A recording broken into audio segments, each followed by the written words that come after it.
After the announcement of Thundah coming in version 2.5, a lot of people have been wondering whether it's truly worth it to pull for Lupa. So in this video, I'm going to be talking about some of Lupa's biggest pros and cons to see if it's worth it for you to pull for Lupa, starting with the positives about her. And the first thing that I want to talk about is that Lupa is going to be part of what is most likely going to be the new best team in the game for all of Whimpering Wastes, being the Mono Fusion team comprising of Lupa, Brant, and Chong-Li. You see, Lupa has a lot of effects within her kit that makes her incredibly synergistic for both Brant and Chong-Li. Brant and Chong-Li are already an incredibly powerful duo together, and Lupa just makes them even more powerful thanks to her fusion-centric buffs, as well as her Ultra skill being perfectly made for Brant. The way you play this is you're going to start out with Lupa, activating her Liberation, which activates all of her fusion-related buffs. Then you intro into Brant and use his regular rotation, and then you intro into Chong-Li to use her regular rotation, gaining a lot of attack, fusion damage bonus, and fusion res ignore.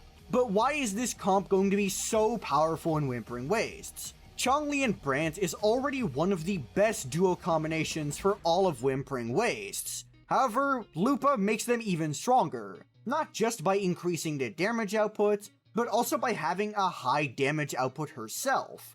You see, what makes you good in Whimpering Wastes is to have damage output at all times, but sadly during your healer rotation you're not pushing out much damage. But with Lupa, who actually has high damage herself, taking over the healer slot in this team, that means that not a single character in this team is doing a low amount of damage, which is incredible for Whimpering Wastes, and I can see this team being even better than the standard Camellia team when it comes to Whimpering Wastes. This Mono Fusion team is really going to be a force to be reckoned with, which leads directly into my next point. For being what is supposed to be a third slot teammate, Lupa's damage is incredibly solid. Now I understand that Lupa's kit is very much structured around being a sub-DPS character, much like characters like Zhezha, Yinlin, or Rochia. But even compared to them, Lupa's damage output is either around the same level, or just stronger than most of them depending on the team.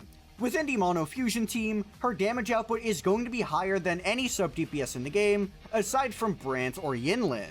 And even then, with Yinlin, it's a tough competition, which squarely makes Lupa one of the best sub-DPSs in the game, considering how many buffs she has for her team as well.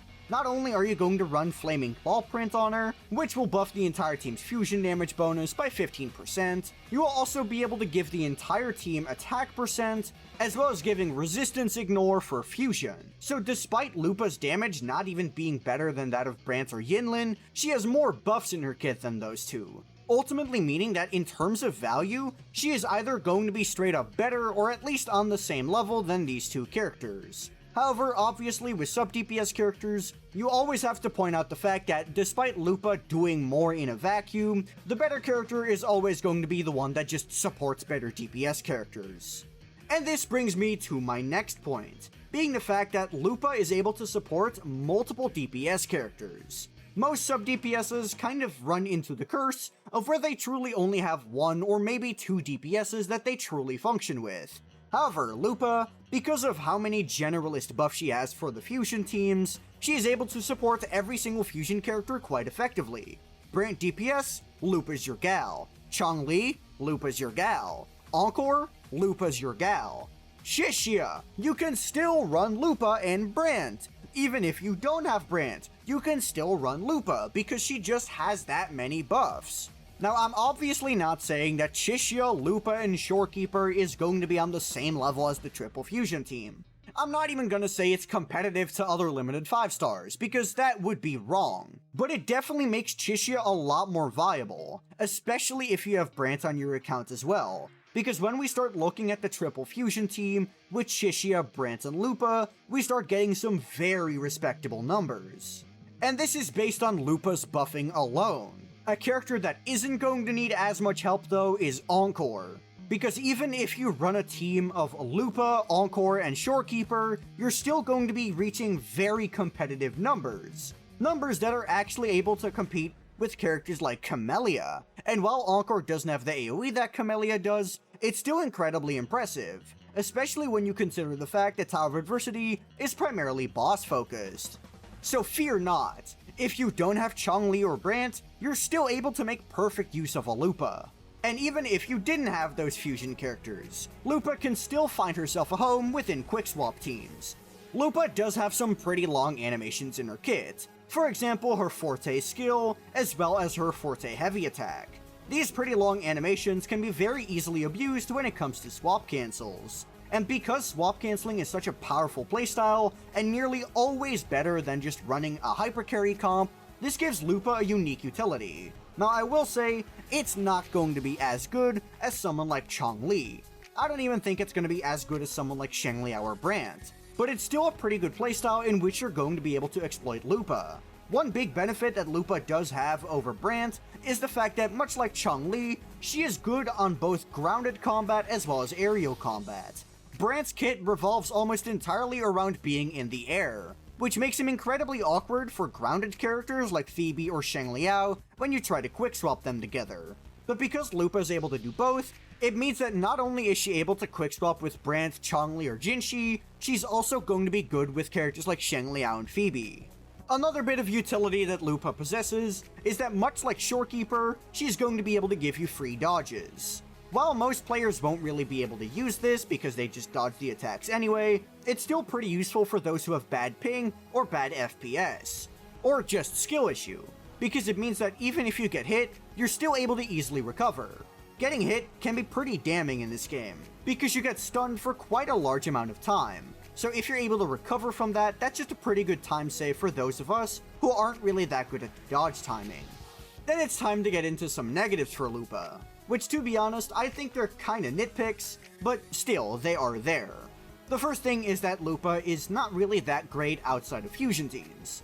A lot of her buffs are directly marketed towards buffing fusion characters. For example, the Flaming Claw print set specifically buffs fusion damage bonus, instead of just attack percent or all damage bonus. Or another thing is that her Inherent 2 specifically ignores fusion resistance, as well as the fact that this buff gets stronger the more fusion characters are on the team, as well as the fact that you get even more fusion damage bonus on bosses whenever you have a full fusion team. So it's incredibly obvious that Lupa was marketed specifically towards fusion characters. But I'm gonna be honest, I think that's a bit of a nitpick, because Lupa makes fusion characters so good that even characters like Chixia, who are available for entirely free, are going to be very respectable when Lupa actually does drop. And then the second thing is the fact that Lupa can't really be used as a main DPS. This is a question that I've gotten from a bunch of people, because they really like Lupa and want to main DPS her. And I'm sorry to burst your bubble, but I don't really think it's going to work out. The way Lupa's gameplay works is you want to use her Liberation, which increases her Forte generation by a ton. And then when you use your Forte skill, you kinda lose this buff, meaning it's going to take way longer to actually build up your Forte again. It's not like Brant where you can work around this with a double intro rotation. Her ultimate's buff is just way too powerful for that. And because Lupa's basic attacks and heavy attacks don't really deal that much damage, it means that you're kinda just waiting until you get that Forte skill again, which is going to take a lot of time. So sadly for all the Lupa enjoyers, main DPS Lupa isn't really gonna be it. But those are just my thoughts on Lupa. Let me know what you think of her in the comments below. And while you're down there, be sure to like the video and subscribe to the channel. If you have any questions, be sure to join my Discord, which is linked in the description. I'm pretty active in there, so there's a pretty good chance to respond. Additionally, if you want to see more of my content, be sure to check out my second channel, which is linked in the description below as well. I'm mainly covering Punishing Grey Raven, but I kinda just want to make videos about whatever. But that'll be all from me. Peace.